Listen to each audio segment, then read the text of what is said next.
তো বন্ধুরা, আমরা আমাদের দোকান বন্ধ করে আপনারা দেখতে পাচ্ছেন যে আজকে আমরা একটা রিটেলের দোকান ভিজিট করব।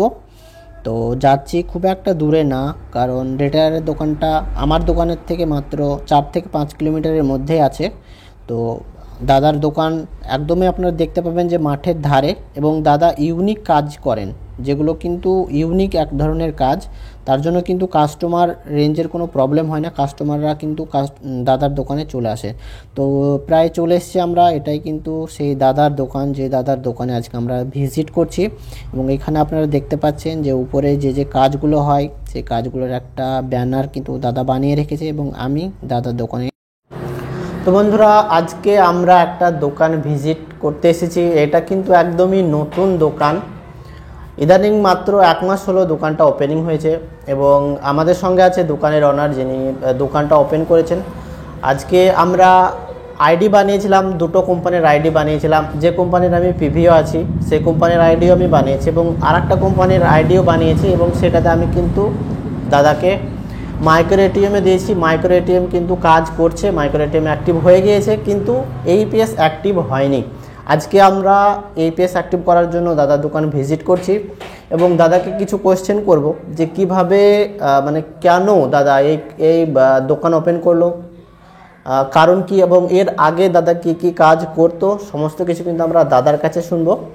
কমপ্লিট হয়ে গিয়েছে, আইডি অ্যাক্টিভ হয়ে যাবে, মানে এইপিএস এর কাজটা কিন্তু দাদা এবার শুরু করতে পারবেন। এর আগে দাদার বন্ধু আইডি নিয়ে কিন্তু দাদা কাজ করছিল।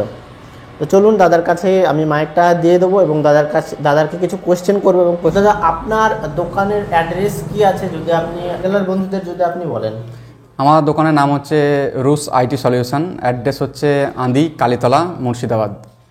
এখানে আমাদের সমস্ত রকমই কাজ হয়, যেমন এপিএসের কাজ নতুন দাদার কাছ থেকে আরম্ভ করছি, তোমরা দেখতে পাচ্ছ, এখনই বললো just physical verification just complete হলো, কিন্তু আমরা মাইক্রো এটিএমটা অলরেডি পেয়ে গেছি, মাইক্রো এটিএমের কাজও করছি, খুব ভালো কাজ হচ্ছে। আর এর সঙ্গে সঙ্গে আমরা ration card, pan card, driving licence, passport, ট্যাক্সের কাজ এগুলো টুকিনাকি করতে থাকি। তো একটা কোশ্চেনই করবো যে এখন কিন্তু অনলাইনের দোকান, আপনারা জানেন যে প্রচুর পরিমাণে অনলাইনের দোকান হচ্ছে, মানে অনলাইনের নিড আছে যেহেতু, তার জন্যই দোকানগুলো অবশ্য ওপেন হচ্ছে। এইরকমই না যে শুধু কোনো দোকান ওপেন হয়েছে, মার্কেটের নিশ্চয়ই নিড আছে, তার জন্য কিন্তু দোকানগুলো অবশ্যই। তো আপনি এর আগে কি কাজ করতেন, যদি আপনি? আগে একটা ব্যাংকে কাজ করতাম, সেলসে কাজ করতাম, কিন্তু সেখানে যাই হোক একটা লকডাউনের একটা অবস্থা খারাপ ছিল, যেখানে আমাদের একটা স্টাইফেন্ডটা দেওয়া হয়, সেই জন্য ওই জবটা ছেড়ে এখন আমি অনলাইনেই যুক্ত আছি। একটু শেয়ার মার্কেট করি, ট্রেড করি, আর এই তো দেখতে পাচ্ছেন আপনারা আমাদের দোকানটা এই কাজেই ব্যস্ত।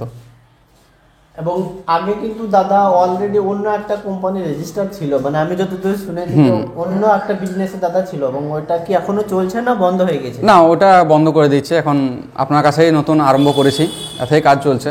এখন যেহেতু ফিজিক্যাল ভেরিফিকেশন হয়নি, সেহেতু এটিএমে আমি কাজ চালাচ্ছি, এটিএম দিয়ে ট্রানজাকশনগুলো করছি। আর যে দাদা যে বললো একটু আগেই যে একটা বন্ধুর আইডিতে কাজ করছিলাম, হ্যাঁ এটা সত্যি কথাই, যেহেতু কাস্টমার তো এলে তো আর ছাড়তে পারি না, সেই জন্য একটা বন্ধুর কাছ থেকে নিয়ে আইডি নিয়ে তার থেকে চালাচ্ছিলাম। কিন্তু এরপর থেকে আর বন্ধুকে আর সাহায্য করতে হবে না, এরপর তো আমার অলরেডি হয়ে যাচ্ছে এখানেই, তার জন্য ধন্যবাদ দাদাকে। আর দোকানে শুধুমাত্র কি ব্যাংকিং কাজ হয়? কোনো প্রোডাক্ট কিন্তু আমি দোকানে দেখতে পাচ্ছি না, দোকানে একদমই ফাঁকা, শুধুমাত্র ব্যাংকিং কাজ আর অনলাইনের কাজই হয়। তো ভবিষ্যতে কি অন্য কোনো প্রোডাক্ট? হ্যাঁ, ভবিষ্যতে অন্য প্রোডাক্ট চিন্তা ভাবনা করছি, জাস্ট এখন নতুন হলো, কিছুদিন রানিং হোক, তারপরে দেখা যাক পরিবর্তনকালে কি হয় না হয়, সেরকম হলে আরও কিছু নামাবো। ইচ্ছা আছে সিসিটিভি ক্যামেরা বা মান্ত্রা সেট আপগুলো, এগুলো করার চেষ্টা আছে, আস্তে আস্তে হবে, দেখা যাক কি হয়। আপনারা কিন্তু দাদার মুখ থেকে শুনলেন যে শুধুমাত্র অনলাইনে না, অনলাইনের পাশাপাশি আরও কিন্তু নতুন কিছু প্রোডাক্ট দোকানে রাখার পরিকল্পনা, যেটা কিন্তু সব থেকে একটা ভালো দিক, কারণ অনলাইনের ব্যবসা তো সবসময় সমান থাকে না। তো তার জন্য প্রোডাক্ট যদি রাখে তো অবশ্যই একটা রাখলে আর একটা বাড়ে। তো আপনারা যদি অনলাইনে বিজনেস করতে চান তাহলে ইনভেস্ট কীরকম আসবে, মানে টোটাল খরচা একটা কী আছে, যে সেট আপগুলো আছে এখানে দেখতে পাচ্ছি, ল্যাপটপ, ডেস্কটপ আছে, প্রিন্টার আছে, টোটাল কীরকম একটা ইনভেস্ট আছে? টোটাল ইনভেস্ট বলতে খুব বেশি না, যেটা একটা আপনার কাছে যদি একটা কম্পিউটার থাকে বা ল্যাপটপ থাকে ভালো কথা, আর না হলে ল্যাপটপ আর প্রিন্টার হচ্ছে ওটা আপনার কাছে তো নিতেই হবে। আর প্রিন্টার আমি যেমন আছে এইচপি ট্যাঙ্ক, এটা নিয়েছে 11,000 টাকা সামথিং।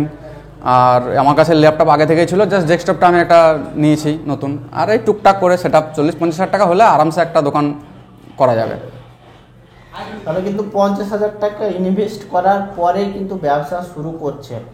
আপনারা যদি চান তাহলে আপনারা বেশি ইনভেস্ট করতে পারেন কিংবা কম ইনভেস্টেও কিন্তু শুরু করতে পারেন। তো অবশ্যই দাদা যে সেট আপটা নিয়েছে সবই আছে একরকম, আপনার laptop, desktop, printer, wifi connection সব কিছু কিন্তু একটা নিয়ে শুরু করেছে, যেটা কিন্তু বেস্ট। এবং আস্তে আস্তে দাদার প্রোডাক্টের উপর তো অবশ্যই ফোকাস আছে যে নতুন কিছু প্রোডাক্ট নিয়ে ব্যবসাটাকে এগিয়ে নিয়ে যাবে। তারা কোনো কোম্পানির আইডি নিতে চান, যেগুলো কিন্তু আমরা দিই, সেই সমস্ত কোম্পানির আইডি নেওয়ার জন্য ডিসক্রিপশন বক্সে আপনাদেরকে আমাদের হোয়াটসঅ্যাপ নাম্বার দেওয়া আছে, আমাদের টেলিগ্রাম চ্যানেলেও যুক্ত হয়ে যেতে পারেন।